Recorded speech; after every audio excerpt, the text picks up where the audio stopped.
which I promise you're going to love because it's not boring. All right.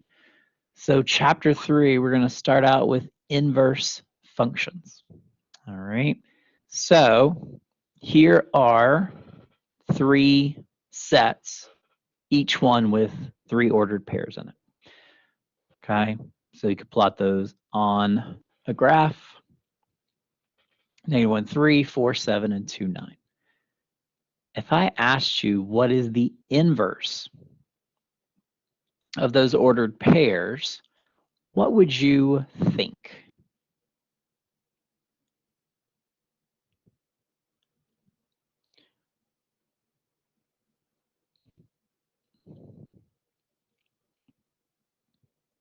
It's going to be another set. Like if I inverse an ordered pair, I still end up with an ordered pair. But what do you think this means when I say inverse? Okay. I want you to read inverse as swap x and y. The idea is if I'm going to do the inverse, the x value is how far I move left or right from the origin. The y value is how far I move up or down. The inverse of that would be take the change in y, make it the change in x, take the change in x, make it the change in y. So what does that mean for ordered pairs? It means swap x and y. So the inverse would be 3, -1. 4, 7 becomes 7, 4. And 2, 9 becomes 9, 2. All right, let's keep doing that. Inverse. Same idea. Swap x and y. 5, 2. 8, -3. 5, 10. Errors in this section, errors early on in chapter 3 are typically transcription errors where you forget the sign or you tack it to the wrong number, right? This is -3. So all the numbers that appear up here appear down here as well. They're just flipped. We don't change the sign, we just change the order. And then the last one,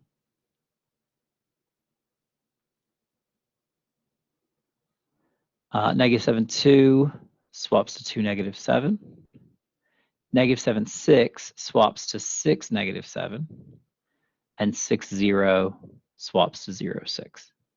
Okay. Now, notice we didn't say anything about these being functions, right? We didn't say these ordered pairs represent a function. The first 2, they meet all the requirements of it. The third one does not, right? The third one, what's the problem? The problem with the third one, if I'm thinking in terms of a function, remember one value of x points to only one y. My first 2 ordered pairs down here start at -7 and go to 2, start at -7, go to 6. So this would not be a function, but this is a relation, and it can still have an inverse. It's just not an inverse function, okay? Again, notice we're asking about the inverse at this point, not the inverse function. We're going to get to that in just a bit. All right, so whether it's a function or a relation or both, it can have an inverse.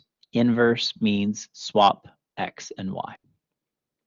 All right, next thing is one-to-one.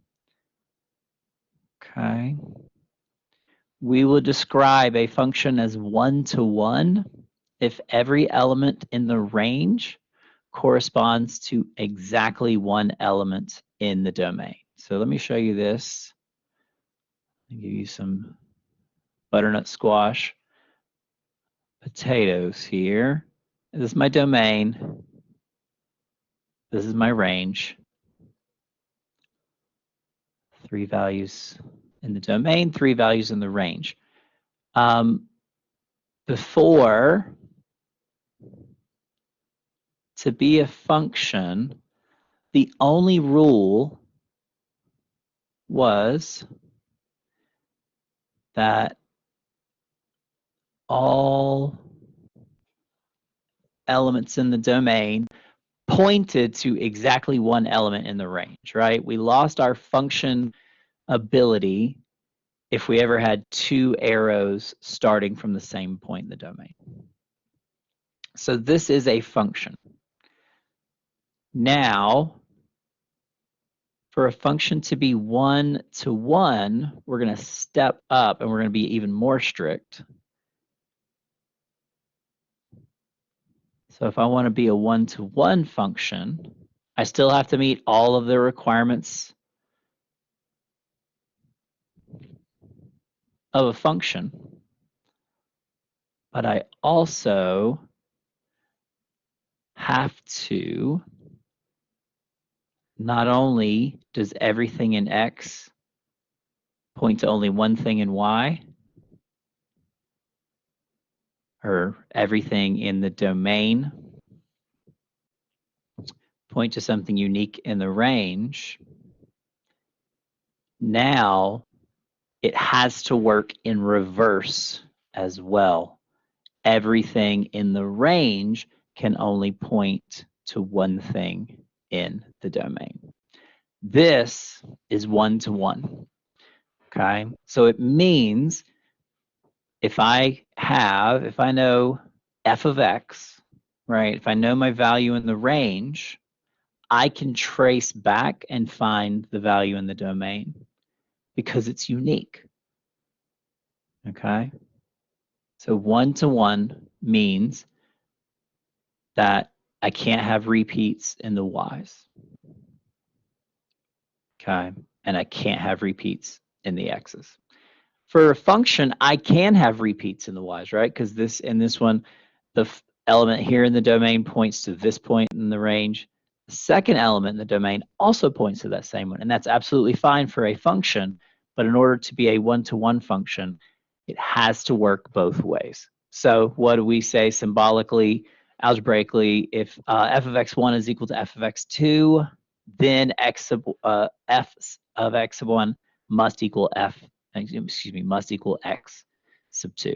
The only way that I get two function values equal is if the values that are being evaluated are the same.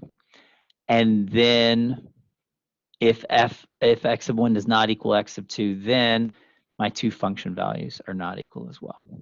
So an ordinary function or just a regular function, the ordinary is not the real definition here. We're just kind of adding that. Ordinary functions can repeat in the y's, but not the x's. One-to-ones cannot repeat in the y's or x's. What does that do for graphics? Well, an ordinary function has to pass the vertical line test. A one-to-one function has to pass the vertical line test and the horizontal line test. This is probably not something you've heard of before. Vertical line test, yes. Horizontal line test, no.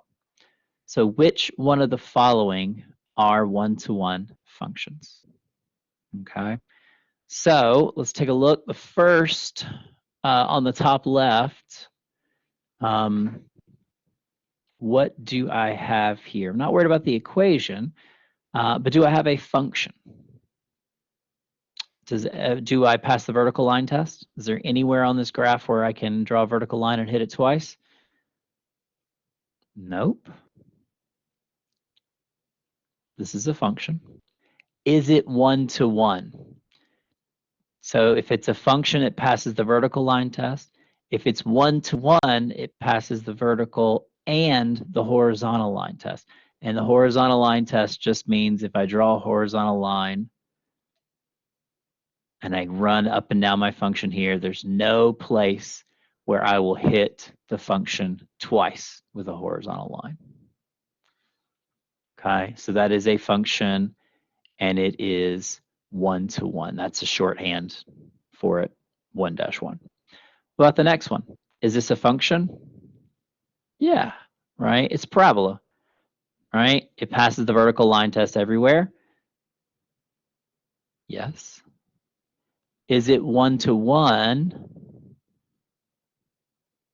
No, because it does not pass the horizontal line test. And again, what does that mean? Just a reminder, I draw a horizontal line. If I hit that graph twice, I failed it. Do I hit it twice? Yep, I hit it right there, and I hit it right there. Okay, let's work our way down. So this is a parabola, so that is a second degree polynomial. Next, I have this looks like an odd power, but it's laying on its side. So same questions though. Is this a function? Vertical line test passed? Yep. Is it one-to-one?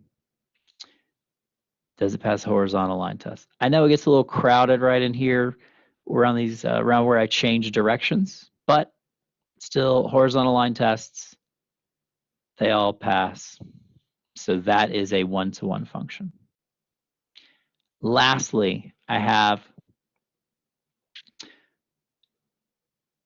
parabola on its side opening to the right. Is this a function?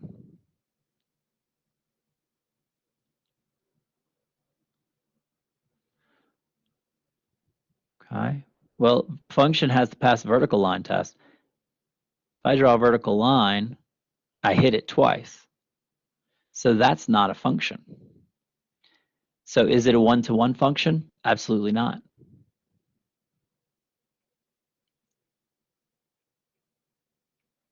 Why not? It's not because it doesn't pass the horizontal line test. It's because it isn't a function.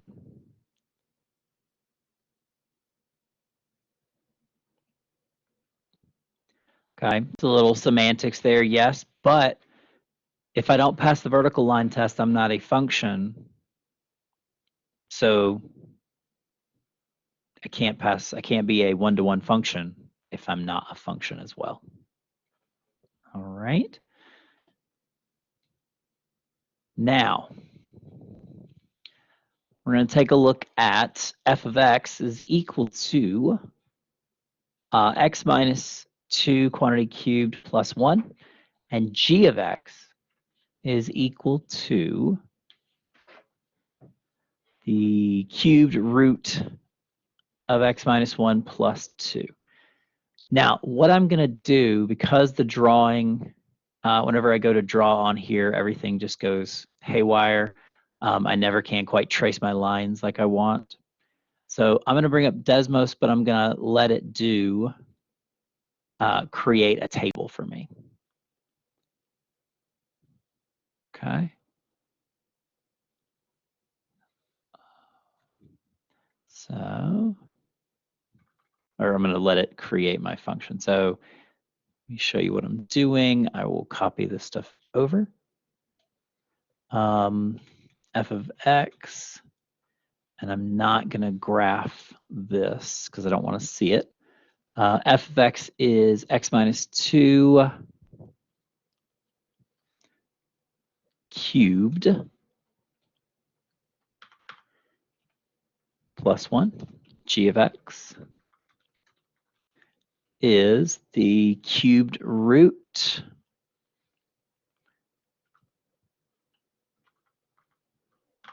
I think I have to go get it down here, don't I? Let's just do it with a fractional power. That's x minus 1 raised to the 1/3 plus 2. If you're wondering what I just did there, when you're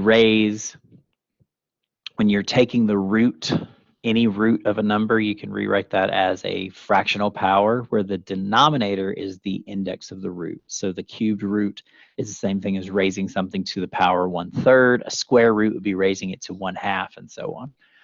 So I want to find some points on this graph. So we're going to sketch these on the same axis. and verify they are one-to-one. Okay, now it says do it with transformations, and what have I done here? I've got two functions. The mother function or the root function for f of x is x cubed. And what are my transformations? What have I done? I've subtracted 2 on the inside. So that looks like move left 2, but it really means move right 2 units. And then the 1 on the outside does exactly what you think it does. It moves it up 1. All right. So let's start getting some points out of this. F at -2, F at 0, F at 2, F at 4, right? Smarter, not harder. And now let's get this stuff, let's get these into points. Okay. So my first table consists of -2, -63, which is off the graph, 0, -7, 2, 1, 4, 9. How's that looking? Okay. Looks like we need some more points. So let's just plug in some more numbers here. At -1, I'm at -26. That's going to be off the graph. So at +1, I'm at 0.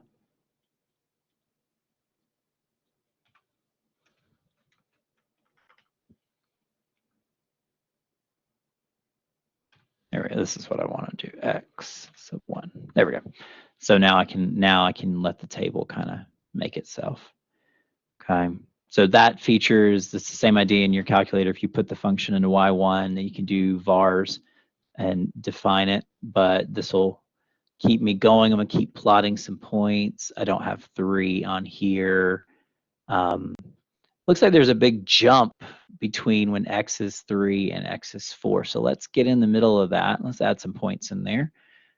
Same thing on the left between 0 and 1. So let's put 1/2 in there. Let's put -1/2 in there.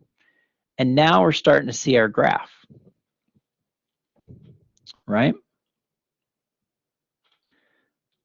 Now, I want to do the same thing, but I'm going to do it for g of x. So I'm going to do g of, and then what I'm telling the graph, or what I'm telling Desmos in this case, is I'm handing it x sub 1, and I'm saying plug x sub 1 into g of x. X sub 1 is the name of the first list over here. And then you can see how that sketches out. Okay. And then the nice part about Desmos is I can come in and show you what these look like rather than sketch it. Okay. Does anybody notice any symmetry about these functions? It's not about the x-axis or the y-axis, but is there anything, any place where I could fold these functions over and then find myself with symmetry? It looks a little odd. The idea is probably best noticed here in this little neck. Okay, so I have the same shape on both sides. I curve in on both sides. I fall out. I cross here. I chase off up to y, up to positive infinity over here. Chase off positive infinity over here.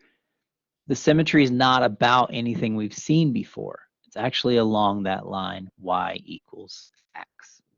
So again, much easier to see using graphing technology than without. And let's just throw this in our notes.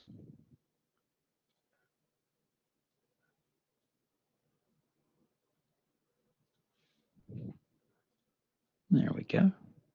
So there's our graph.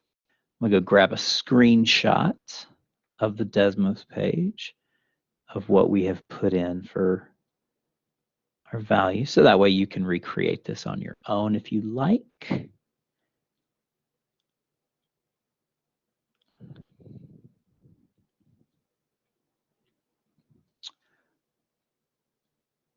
So there's the input. Probably could have done a bit of a bigger graph, but that's okay. There's the output.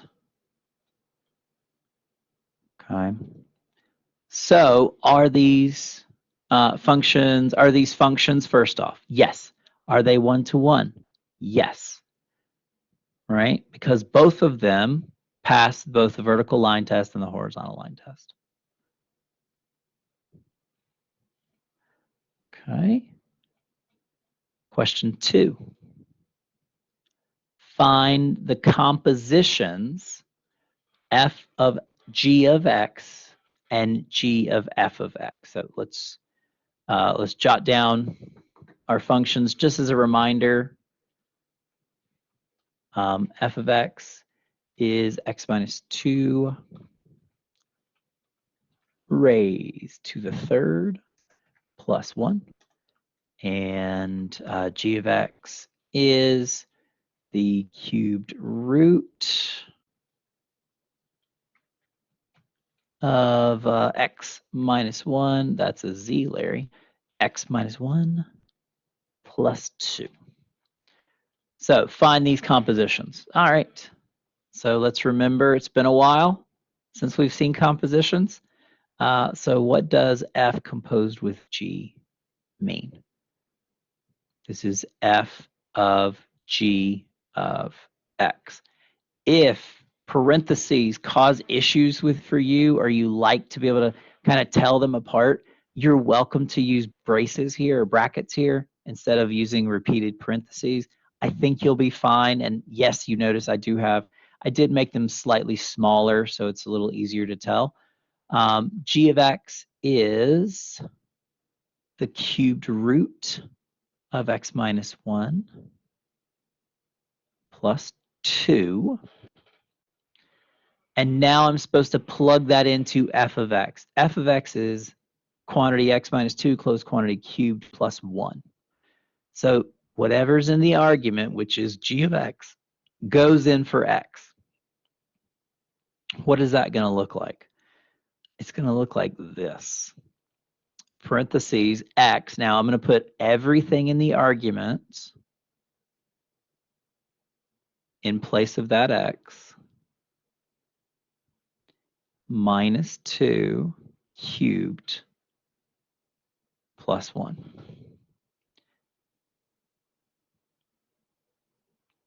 Questions there? Is everybody comfortable with what I just did? Right? Argument is all of this. And where does it go? It goes right here, which is where the x is in in f of x. Okay. Combine like terms. The cubed root of x minus 1 plus 2 minus 2. There's nothing stopping me from doing the 2 minus 2. In fact, it's in parentheses, so I need to do that first. So I still have the cubed root of x minus 1. Plus 2 minus 2 is 0. And then I have cubing a cube root. Whenever I raise something to its corresponding power, when I raise a root to its corresponding power, cube a cubed root, and you end up with the argument, or the radicand, which is what's under the radical. Cube root of x minus 1 cubed is x minus 1. X minus 1 plus 1 minus 1 plus 1 leaves me x. Okay, so that's half of the problem done. Now, g composed with f means g of f of x, which is g of f is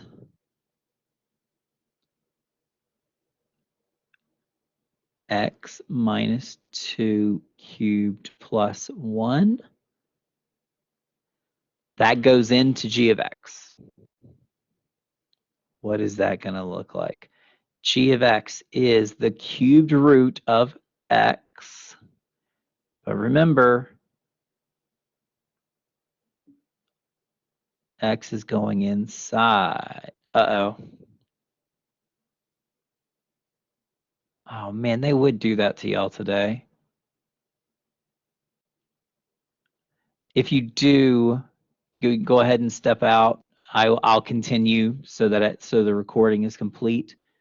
But yeah, if you're gonna need to step out to follow the fire drill, by all means, make sure you follow health and safety. All right, so cubed root, my function is right here, cubed root of x. This is the entirety of the argument. So then I just go back to that problem, -1 plus 2. What happens? Cubed root, +1 minus 1 is 0. Take the cubed root of a cube, end up with the radicand. X minus 2 plus 2 is just x. So why would I do that? Why did I do that? Well, I did it because that was the directions. Find the composition F composed with G and G composed with F. Okay. Both of these came out as X. Okay. Now, the third part asks you to make a list of a few of the ordered pairs on each graph and tell me what you notice. Well, I did that already in my picture up here, right? So x, f of x, and then x, g of x.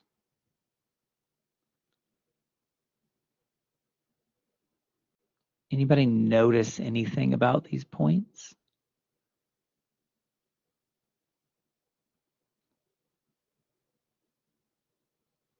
Let's come back. Let's go back to the actual Desmos screen and see if we can. Let's get rid of some of these and let's do some basic numbers. -3, -2, -1, 0, 1, 2, 3. Okay, so take a look at my values. I have a point 0, -7. That's not gonna help me. I have the point 1, 0. That's for f of x, right? Well, look at what happens when I plug 0 in to g of x. I get 0, 1. What happens when I plug in 2 to f of x? When I plug in 2, I get 1. What happens when I plug in 1? I get 2. Right? So the point they're trying to make here is in f of x, I see points like, let me get that little picture over here for a second. For f of x, I see points like 1, 0, 2, 1, 3, 2, and 4, 9. For g of x, I see the points 0, 1, 1, 2, 2, 3, and 9, 4. How are these related?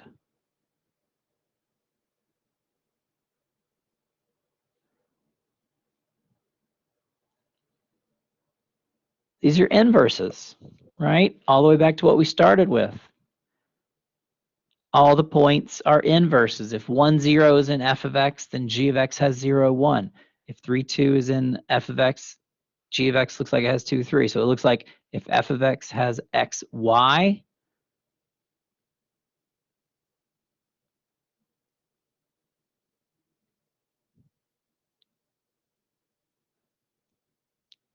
then g of x contains y, x. That was the idea of the inverse, right? Swap x and y. So I have met the three, I've met the two rules here for do I have an inverse function. If I have f of x, and f of x is a one-to-one function, the correspondence from the range of f back to the domain is called the inverse function of f and is defined by f inverse, and that's how we read that. F at -1 read as f inverse. Okay. What that is saying, and I'll just come back to my little potatoes here for a second.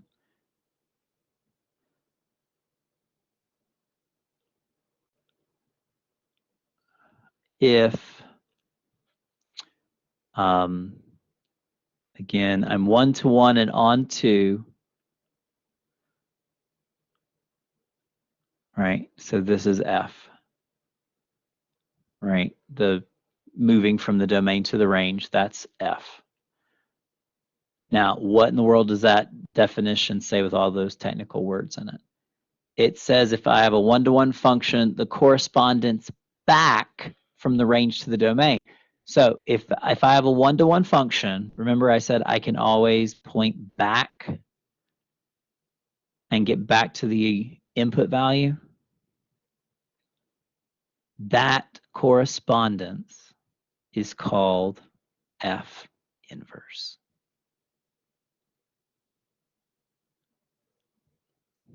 Just one of them.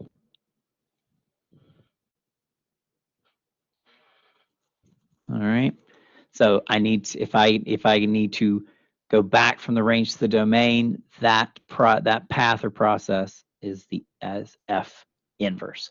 So what are the properties of inverse functions? It turns out that the two functions we had, f and g here, are inverse functions.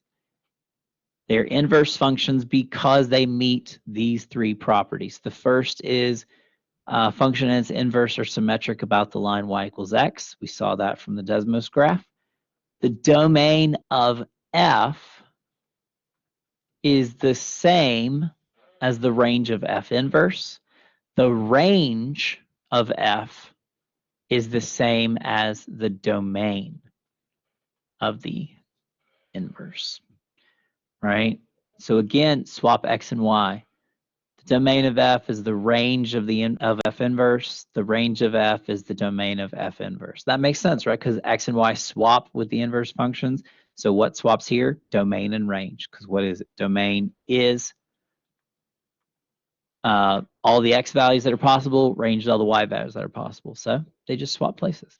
And the third property is if I take the inverse, like f inverse, and compose it with f, I'll get the same output as if I compose it in the other order, f composed with f inverse. And both of those compositions will lead me to x. That's what we saw on the last page. If you meet these three requirements, you have a function and its inverse, right? So like we said before, when you hear inverse, think switch or swap x and y. Okay.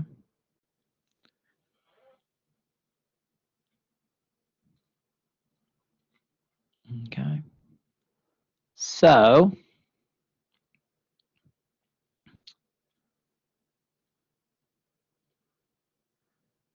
let's find some inverses then. Okay. So when if I'm asked to find the inverse function algebraically, how am I going to do this? All right, well, here's f of x equal to 1 minus 3x. F of x is fancy y, remember? Okay. So y is equal to 1 minus 3x. If I want to find the inverse,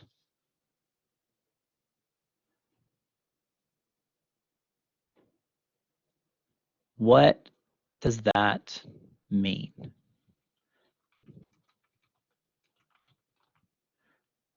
Function. Okay, when I think inverse, we say inverse, think swap or switch X and Y. Yep, you got it, Stephen. So that's exactly what I'm going to do. To find it, to swap X and Y and solve for Y. The result will be the inverse function of the original function. So this is not totally new to y'all, but it's interesting enough to keep your attention. So swap X and Y. So I have Y is equal to 1 minus 3X. Well, now I have X is equal to 1 minus 3Y. Solve that for Y. I'm not gonna write all the steps out because I think you're capable of doing this. Everything with a y is on the right. Everything without needs to go to the left. So that means subtract 1 from both sides. So x minus 1 is equal to negative 3y. Get y by itself. That means divide it by negative 3. Can I do that? Absolutely, as long as I do the exact same thing to everything else. So divide everything by negative 3. And I'm looking at x divided by negative 3. Remember when we write these, the negatives, we tend to bring them out front because my coefficient is a fraction. So I have negative 1/3 x, and I've got negative 1 divided by negative 3, which becomes 1/3 equals y. And from that, I've solved for y. I have now found the inverse function, and that inverse function is negative 1/3 x plus 1/3.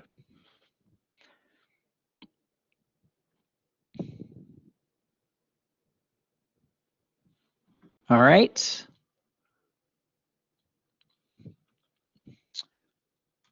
Stephen, I like you use interchange, using the good fancy words. That's why we have them. So interchange x and y, solve for y, and then you have found the inverse function. All right, let's do another one. Okay.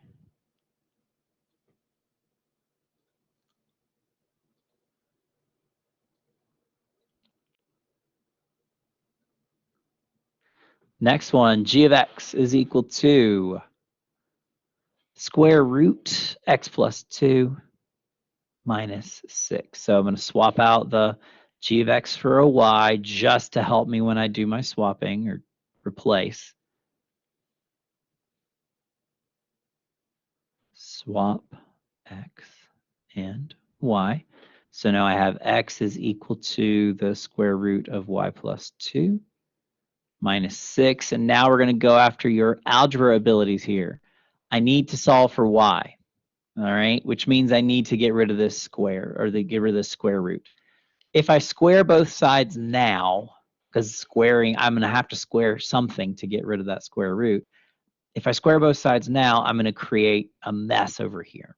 So what I'm going to do is get everything, whenever we had these before, whenever you solve for a radical equation, you get the radical on a side by itself.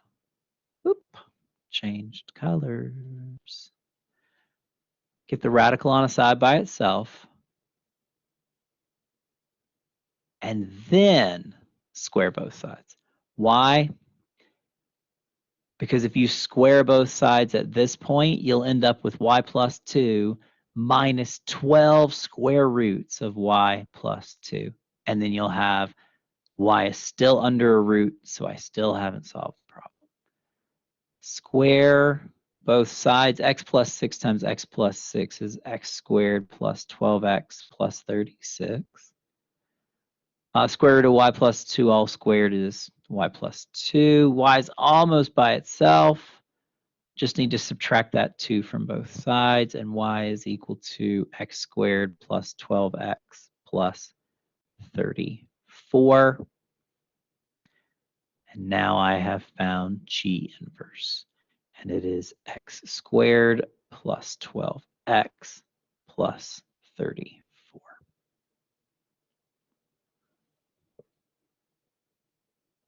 Everybody good with that? Oh my God, I'm just going to go grab this. I'll scroll right back up.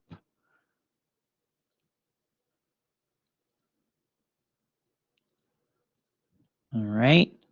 So again, I always like to take this step back. I've taught you how to find inverse functions.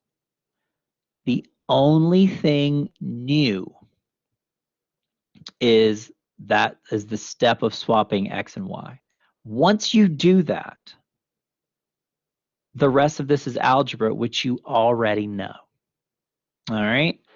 So let's exaggerate that with this one. Let's really kind of point out how that's the case. H of x is equal to 2x minus 3 over x plus 4.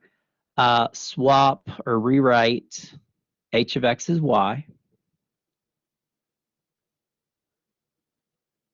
And then here is the new step. Swap x and y. So now I have x is equal to 2y minus 3 over y plus 4. Solve for y.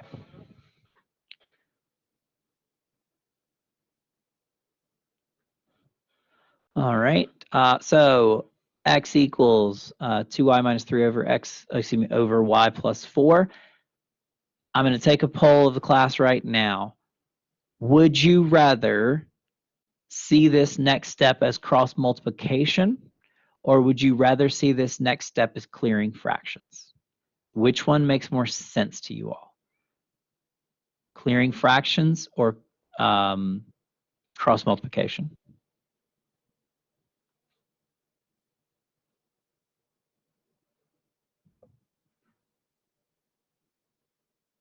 Nothing? All right, we're going to clear fractions then. Either works. All right, let's clear fractions. Oh, no, I have a request for both. All right, so let me show you what it does. But let me show you how both of those processes give me the same thing. If I want to clear the fractions, I need a common denominator. The common denominator between 1 and y plus 4 is y plus 4. So I'm going to multiply both sides by y plus 4. Doing that divides away the y plus 4s on the right, and I've now got y plus 4 times x is equal to 2y minus 3. Let me come over here and show you how this does the same thing with cross multiplication. If I cross multiply,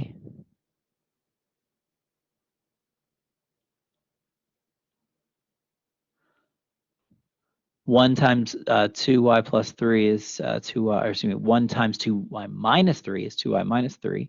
X times y plus 4 is x times y plus 4. Same thing from both of those. Everybody cool? Samesies, right? So then I just continue. I'm going to solve this for y. Right now, I have multiple y's in these equations, right? So let's distribute. X times y is xy. 4 times x is 4x. On the right, there's no multiplication to be done. And my function's linear, right? So, right now it looks linear. My highest power of y is 1. So I'm going to get everything with y on one side, everything without on the other. That's going to take 2 steps, okay? Because each side has a term with y in it and a term without y in it. So I'm going to subtract 2y from both sides. Xy minus 2y plus 4x is equal to -3. Everything with a y is on the left. Now I just need everything without to go to the other side. I haven't seen this much in the notes or in your work, but I do want to just really drive the point home. 2y cannot subtract from xy, okay? Because they're not like. I have an x and I have, yeah, these are not like terms. Just like when I subtract 4x from both sides, I can't actually subtract 4x from -3, which is why I end up with just that, -3 minus 4x.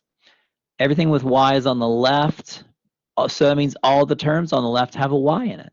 So I can factor that out.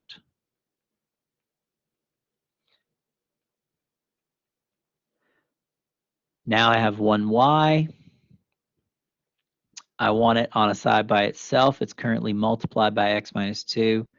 So I'm going to divide both sides by x minus 2, which is going to leave me y is equal to -3 minus 4x over x minus 2, which means that H inverse is -3 minus 4x divided by x minus 2. If you want to, this is absolutely not required, but both terms in the numerator having negative, so you can pull that out and put it out front. And that means you're left with 3 plus 4x over x minus 2. That is satisfactory as well, and you've seen it done before. Both of those are correct answers. I don't think Desmos isn't going to care which one of those two you do.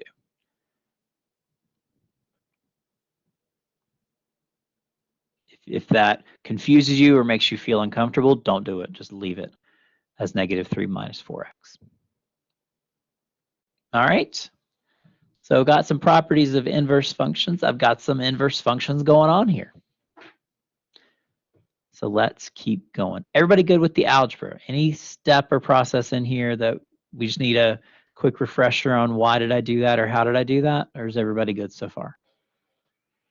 Silence, I will assume, means that you are once again too smart for the class and don't need any help.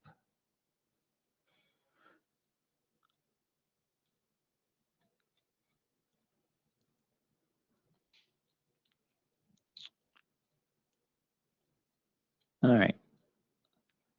So next question. Find the inverse algebraically. Same game. J of x is equal to negative quantity x minus 4 closed quantity squared plus 1. So that means y is equal to negative x minus 4 squared plus 1. Swap x and y. Solve for y. So that means x is now equal to negative parenthesis y minus 4 squared plus 1. Solve this for y. Y is currently under, or currently in a parenthesis that it has a power raised to it. All right. If you square that out, which is going to be your natural instinct, you're going to end up with something you can't solve. So let me come over here and show you. Don't do this. But we're gonna. I want you to see it done once, so that you don't make the mistake. And here's why. If I square y minus 4, I'm gonna have y squared minus 8y plus 16 plus 1. So I need to distribute that negative. That's negative y squared plus 8y minus 16 plus 1. So I have x is equal to negative y squared plus 8y. Negative 16 plus 1 is negative 15. And now what do? If I get everything with y on one side and everything on the other, that's not going to work now because I have a quadratic. I have a second degree of y here. So this leads me to, if I'm going to solve this, I need to complete the square. So can't solve without completing square.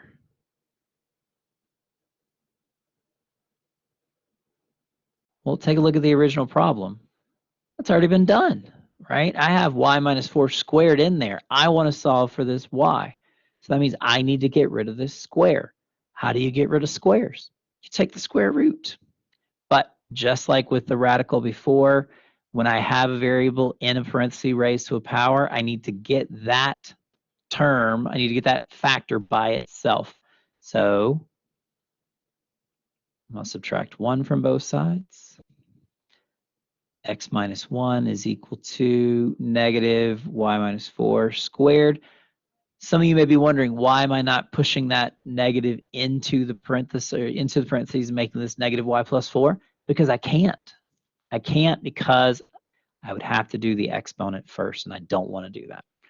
So I want this factor, or want this term all the way by itself. So that means I'm going to get rid of that negative out in front too by dividing both sides by negative 1, which means I now have negative x plus 1 is equal to y minus 4 squared. And now I'm going to take the square root of both sides. So I now have the square root of negative x plus 1 is equal to the square root of a square is whatever you raised, whatever was raised to the power.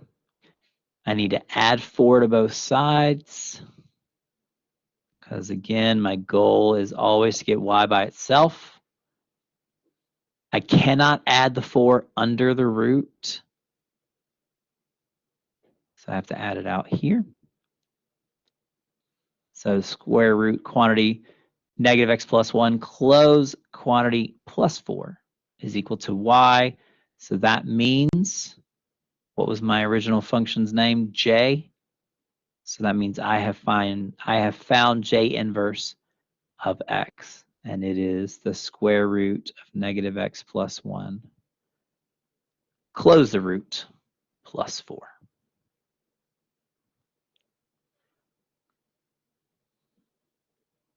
Questions? That's one of the tougher ones, yes. But again, none of that is new information.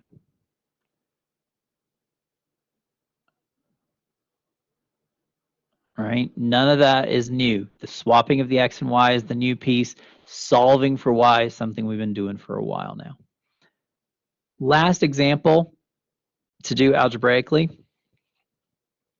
K of x is equal to 3x plus 1 all divided by x. K of x gets swapped out for y. And then I interchange x and y, and then solve for x.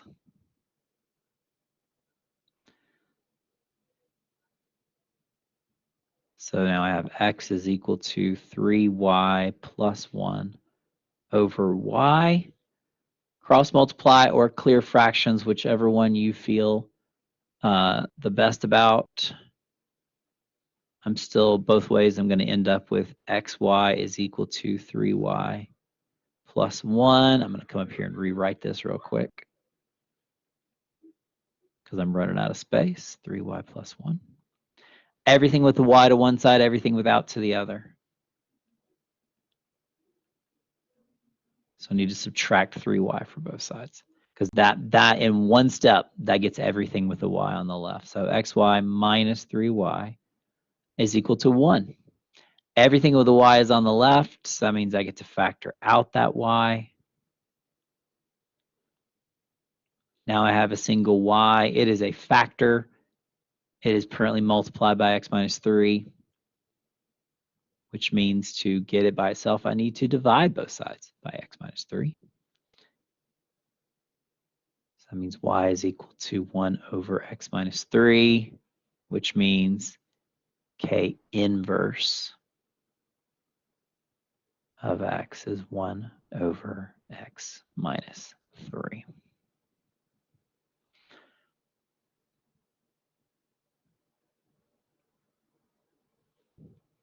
All right. Any questions?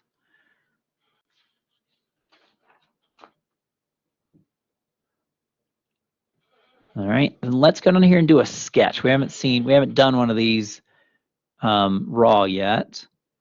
So let's just sketch the inverse of the graph to the right. To sketch an inverse, well, if I want to find an inverse, what do I need to find? I need to find some points on my original function and then swap the x's and y's.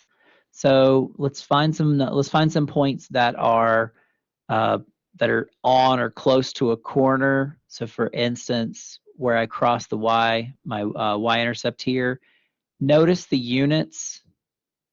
Up one tick mark moves me a half. Right one tick mark moves me a half. So each one of these tick marks is a half. So if I know I have the point, what is that? 0, 1. Let's get some more points. It looks like this one's pretty close. What is that point? That is at 1, 2.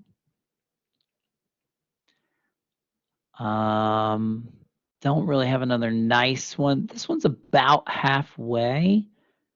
So let's, where am I at now? That is 1, 1.5.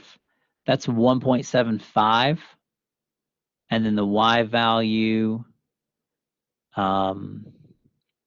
is 1, 1.5, 2, 2.5, 3, 3.5. So 1.75, 3.5. Let's go the other direction. This one looks pretty close. That's -1, 1/2. And I'm not sure I'm going to get much better than that. So I have these 4 points. What's the inverse going to look like? If those are my originals,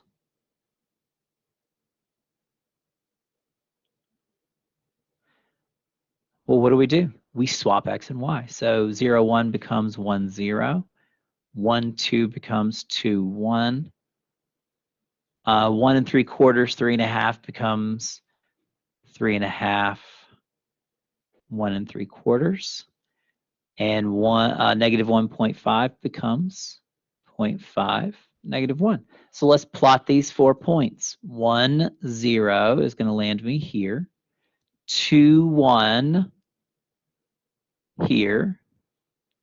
3.5, 1 3/4. So 1, 2, 3.5, half, 1, half, and then half of a half lands me here. And then 1/2 -1 gets me here. With those 4 points, hey, that's a pretty good one. Don't blow it, don't blow it, don't blow it, don't blow it. And I blew it. Dang it. Let's see if we can continue that. There we go, that's better. Look at that. I've sketched it out, and we know it's an inverse because the original is a function. It passes the horizontal line test. And then if it's an inverse, it is symmetric about the line y = x. It's symmetric about that diagonal. Okay? So that's how we do it. We can find inverses algebraically, or we can find them graphically. We like finding them algebraically better. Okay? So last page, and we got quite a few problems on this one. I don't think I'll finish all these problems, but I'll finish it in the video. Determine if these functions are inverses. F of x is x plus 6/2, and g of x is 2 times x minus 6. I know g of x, you could distribute that to. I'm not going to, just because this is the way the problem was written. If they're inverses, then that means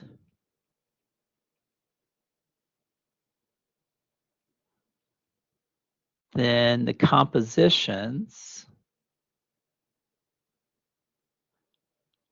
will equal X, right? If I compose F and G and F, I should get X. So let's try it. F composed with G is F of G of X. G of X is 2 times X minus 6. Plug that into F. F of X is X plus 6 over 2. So in place of that X goes 2 times X minus 6 plus 6 divided by 2. All right. I cannot, there's that temptation, minus 6 plus 6, I want it to go away, but I can't do that because I have to follow order of operations. Order of operations says I have to distribute that 2 first. So 2 times X is 2X, 2 times negative 6 is negative 12. Negative 12 plus 6 is negative 6. And divide 2X minus 6 divided by 2. Both of these are divisible by 2, and I'm left with X minus 3. So right there, I can stop. These are not inverses. Okay, if you compose G with F first, you'll end up with X minus 6.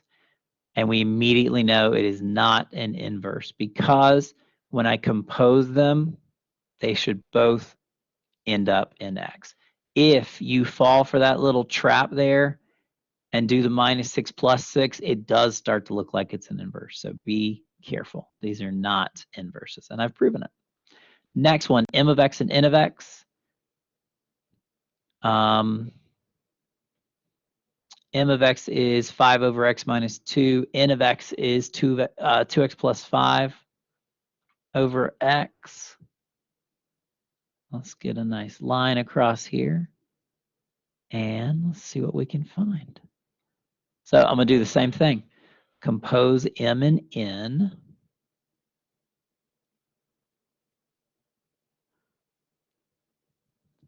M of N of X. N of X is 2X plus 5 over X. And I'm supposed to plug that into M. M is 5 over X minus 2. In place of X goes 2X plus 5 over X minus 2. Got ourselves a bit of a mess here, don't we? Have a fraction in the denominator of a fraction. That's okay. We know how to deal with that. I'm going to clear the fractions. I'm going to clear the fractions in the numerator and denominator. To clear the fractions, I need a common denominator. This 5 can be written as 5 over 1. This negative 2 can be written as negative 2 over 1. And this 2x plus 5 over x has the denominator of x. Least common denominator is x. So I'm going to multiply numerator and denominator by x because it clears the fractions. So what do I have now? I have 5x divided by 2x plus 5 over x times x leaves me 2x plus 5 minus 2 times x minus 2x. 5x over 2x minus 2x is 0. 0 plus 5 is 5. And 5x divided by 5 is x. Okay, that's halfway there. Now switch the order. And now it looks like I have num of x. This is n of m of x, which is n of 5 over x minus 2. N of x is 2x plus 5 over x. So that means I get 2x. X is swapped out for 5 over x minus 2 plus 5 divided by, and the denominator is replaced with 5 over x minus 2. Oh boy, we've gone and done it again.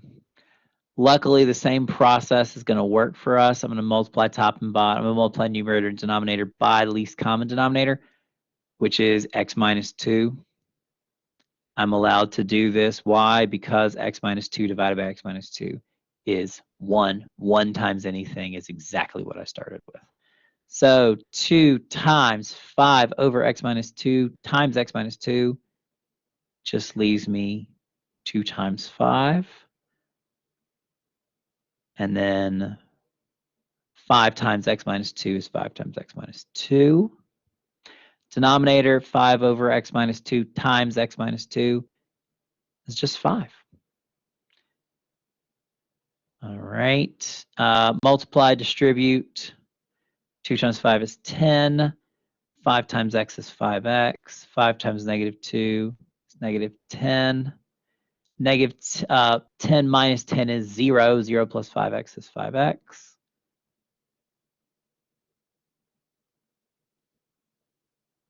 Which leaves me x.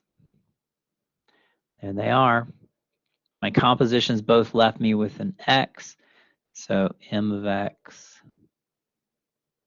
and n of x are inverse functions.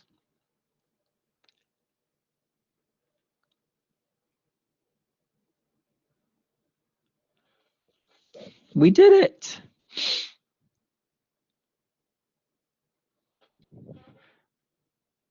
Questions?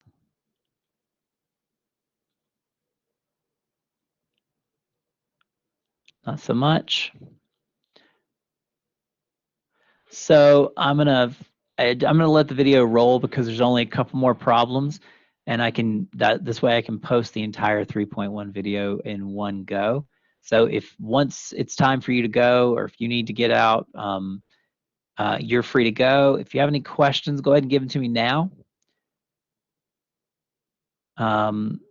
So again, this is chapter 3. This is not on the test or on the SLO. This is all stuff that's done after. Okay. So are there any questions on anything leading up? If not, I'm going to continue, and then I'll post this tonight, and then I'll have the rest of chapter 3 up before we come back from break so that you will have access to all of the remaining material. Class will turn into more of a question and answer session. Excuse me. But I'll talk more about that on Monday. All right. So if you need to go, have a great Thanksgiving. If not, hang out, do some more math with me. It's super fun. And I will see you all when we get back from break on Monday. All right. So we're going to keep going. Write the equation for the inverse function. For the inverse function, for the one-to-one function, f of x is equal to x minus 2 over x plus 2. First step, f of x gets replaced with a y so that the swap is easy. Swap x and y, solve for x. X is equal to y minus 2 over y plus 2. Clear fractions. I'll tell you what, let's just move these two to their own page.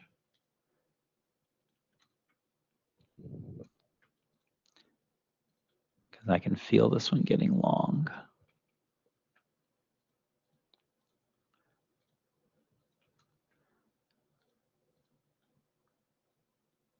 All right, so I've swapped them. Now I'm going to clear the fractions.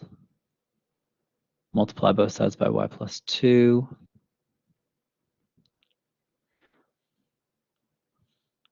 And now I've got x times y plus 2 is equal to y minus 2. Distribute on the left, x times y plus 2 times x is equal to y minus 2. Everything with the y to one side, everything without to the other. That's going to take 2 steps. I'm going to perform the first by subtracting y from both sides. xy minus y plus 2x is equal to negative 2. And now subtract 2x from both sides. And I now have xy minus y is equal to negative 2 minus 2x. Everything with the y is on the left, so each term has a factor of y. So I get to subtract that out. Why is that minus 1 in here? Because y is all by itself, so it has an understood coefficient of 1. It's a minus the y.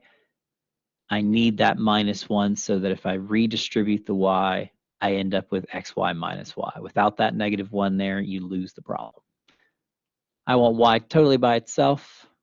So that means I'm going to divide both sides by x minus 1, which means I now have y equal to negative 2 minus 2x over x minus 1, which means the original function was titled f of x.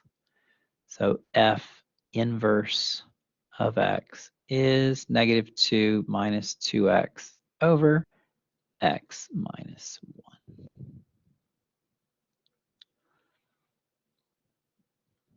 Again, just like before, there's both terms in the numerator and negative, so you could bring that negative out front and end up with 2 plus 2x, but it's not necessary, it's not required. All right, last two. Remember we talked about, we quickly said the domain of the original is the range of the inverse, and the range of the original is the domain of the inverse. That's why you see this little extra piece of information. N of x is x squared plus 1 for x less than or equal to 0. So what that does is it x squared plus 1, that really, that usually doesn't have a domain issue, right? Because it's just a quadratic. I don't divide by x. There's no variable in the denominator. There's no variable under an even root. But for this one, they gave me a domain, and that's what, let me just point it, let me make a note of that. This is what they're doing. They're telling me the domain. And they're asking me to find the equation of the inverse. All right, so y is equal to x squared plus 1. Swap and solve.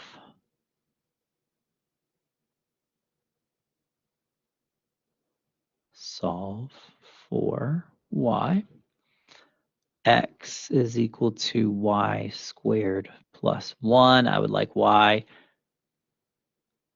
to be by itself. So I'm going to subtract 1 from both sides. X minus 1 is equal to y squared.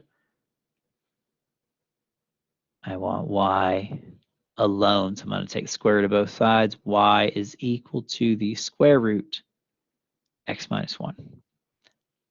So that means what? That means n inverse of x is equal to the square root of x minus 1.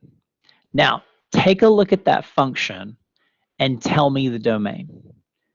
Okay? What is the domain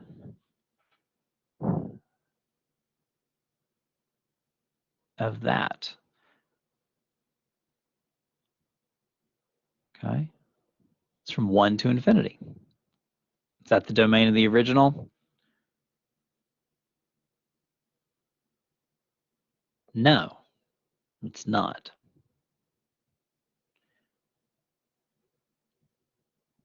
Okay? So what is the rule? If this is the domain of the original, this must be the range of this one. So let's quickly figure out. I got my original y, n of x is x squared plus 1. my domain is everything less than or equal to 0, what's the range of this function? Okay, well, starting at 0 and going up, right? Because all I'm going to do is grow, whether x is negative or positive. In this case, it's always negative.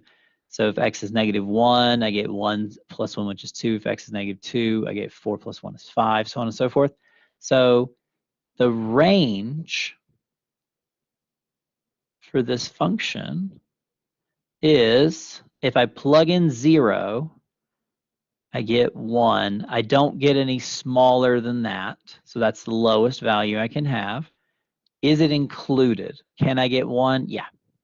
So 1's included, and I go off to positive infinity. So if the domain of the original function is everything less than or equal to 0, and the range is 1 and everything greater, the rule says that the domain must be, swap out the y for an x, everything else stays the same, the range y is, it meets these requirements, less than or equal to 0. Is that what happens? Yeah, that's exactly what happens. Check the domain of n of x. X minus 1, set that greater than or equal to 0, and I'm going to end up with x is greater than or equal to 1. That's the domain. Okay? So to find these, and let me be very clear here, to find the domain and range of the inverse function, you have to find the domain and range of the original. Find the domain and range of the original and then just swap them. You cannot look at an inverse function and then find its domain from there, because that domain and range are defined by the domain and range of the original function. All right, last one. G of x is the square root of x plus 2. Find the inverse. No problem. Y is equal to the square root of x plus 2. Swap and solve.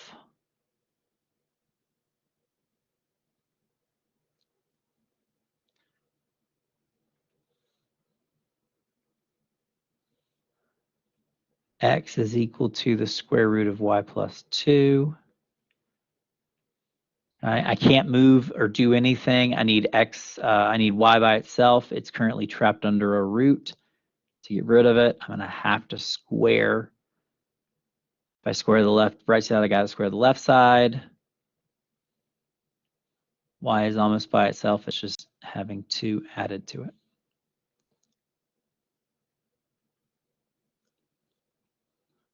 So that means I found G inverse. X squared minus 2.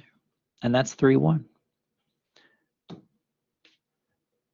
All right. Feeling good? Feeling doable? That's what we like. All right, so we'll end it there.